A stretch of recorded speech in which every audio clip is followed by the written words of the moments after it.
네, 김건희 여사의 도이치모터스 주가 조작 연루 의혹을 수사하는 검찰이 오늘 김 여사에 대해 불기소 처분을 내렸습니다. 불기소 처분을 내린 이유는 뭘까요? 먼저 검찰 브리핑부터 들어보시죠. 지금까지 수사를 통해 확인된 증거 관계 및 관련 법리를 종합할 때 피의자가 주범들과 시세 조정을 공모하였다거나 그들의 시세 조정 범행을 인식 또는 예견하면서 계좌 관리를 위탁하거나 직접 주식 거래를 하였다고 보기 어려워 금일 피의자에 대해 혐의 없음 결정을 하였습니다. 아울러 수사팀은 피의자의 모친 최모 씨 등 계좌주를 전반적으로 조사하였는데 최모 씨 등의 경우 권모 씨의 소개 요청 등으로 자금 또는 계좌를 제공한 것일 뿐 권모 씨 등의 시세 조정 범행을 인식하였다고 보기 어려워 최모 씨 등 계좌주들에 대해서도 혐의 없음 불입금 결정을 하였습니다. 서울중앙지검은 오늘 예상대로요, 도이치모터스 주가 조작 연루 의혹을 받고 있는 김건희 여사 재판에 넘기지 않기로 했습니다. 혐의가 없다고 보고요, 불기소 처분을 내린 겁니다. 이 사건은 2020년 4월 최강욱 전 더불어민주당 의원이 고발을 해서 수사에 착수했죠. 4년 반 만에 결론이 났습니다. 그런데 검찰은 시세 조종을 몰랐다는 김건희 여사의 주장을 받아들였습니다. 김 여사가 권오수 전 도이치모터스 회장을 믿고 수익을 얻으려고 계좌 관리를 맡겼을 뿐이다. 권 전 회장의 범행은 알지 못했다는 거죠. 김 여사 명의의 계좌 6개가 시세 조종 범행에 이용된 건 확인이 이미 된 사실입니다. 그런데 이 김 여사가 주가 조작 주범들이랑 공모했다는 증거, 그리고 시세 조종 사실을 알고 있었다는 증거, 이 부분이 없다는 겁니다. 김 여사가 증권사 직원에게 의견을 물어보긴 했는데 권 전 회장 등 나머지 주범들이랑 직접 연락한 정황은 없다는 설명입니다. 검찰은 윤석열 대통령의 장모, 그러니까 김 여사의 모친인 최은순 씨에 대해서도 불기소 처분했습니다. 비슷한 이유인데요. 계좌나 자금을 제공한 것일 뿐이고 범행을 인식했다고 보기 어렵다는 겁니다. 김건희 여사가 연루된 주가 조작 의혹 사건은요, 10년 전으로 거슬러 올라갑니다.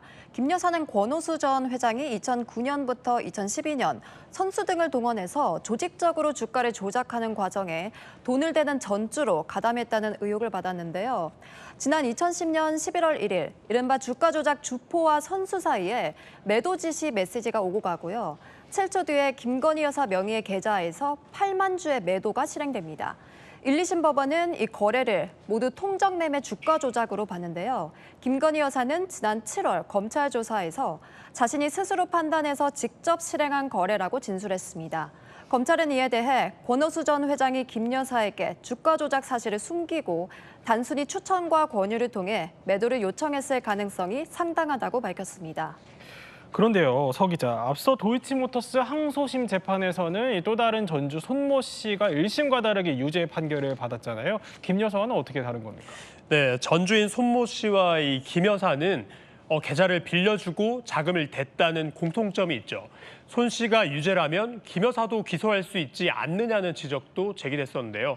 하지만 검찰은 손 씨가 주포 김모 씨 등과 문자 메시지를 주고받은 것과 달리 이 김 여사에게는 관련 정황이 없었다고 덧붙였습니다.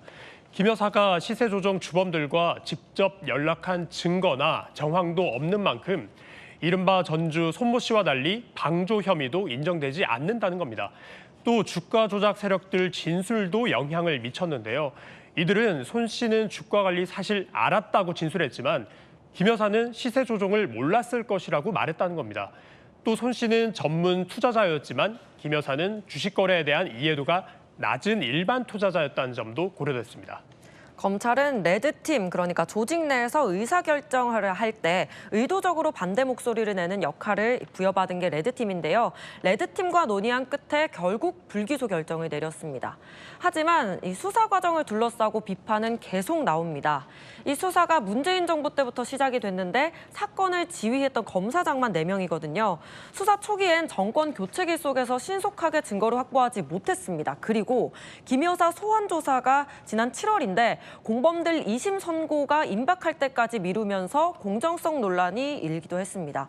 오늘 불기소 처분을 둘러싸고는 정치적 파장이 계속 이어질 전망입니다. 그렇군요.